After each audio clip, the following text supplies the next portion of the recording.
Alright folks, today we're going to go over 2 quick stretches for your shoulders and hips. So in our training, we spend a whole lot of time in external rotation, whether that's rotating our knees out or rotating our arms out. But we actually need to mobilize internally to get better range on both sides. And this is a big thing that I found out doing jiu-jitsu, is that I have a lot of good mobility externally rotating, but when my hips or my shoulders are collapsed internally, it's very, very hard to move. And so here's 2 stretches to help give you some more range through both. All right, so we've done this in class before, but here's a little review.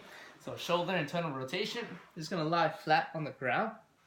Your goal is to try to keep your shoulder as flat as you can. You're gonna bend this elbow about 9 degrees. Take a hold of your wrist and just gently start to move your forearm towards the ground. You should start to feel the stretch come across the top side of your shoulder.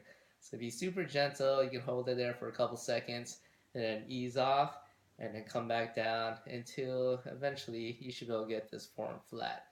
Alright, so if that's starting to get easy, try to keep your body a little bit more flat to the ground. You can also take your other leg and add it to some support. Alright, it's always better to have someone help you and assist holding your shoulder down and kind of working your arm, but you don't always have the opportunity. You can always still work on this drill yourself. Okay. Next one is hip internal rotation.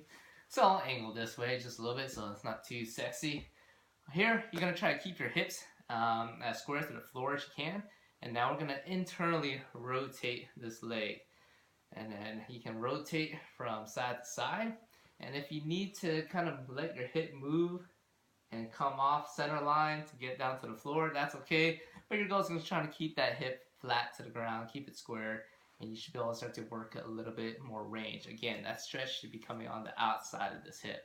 So shoulder internal rotation, hip internal rotation helps you move on both sides of the spectrum. Try it out.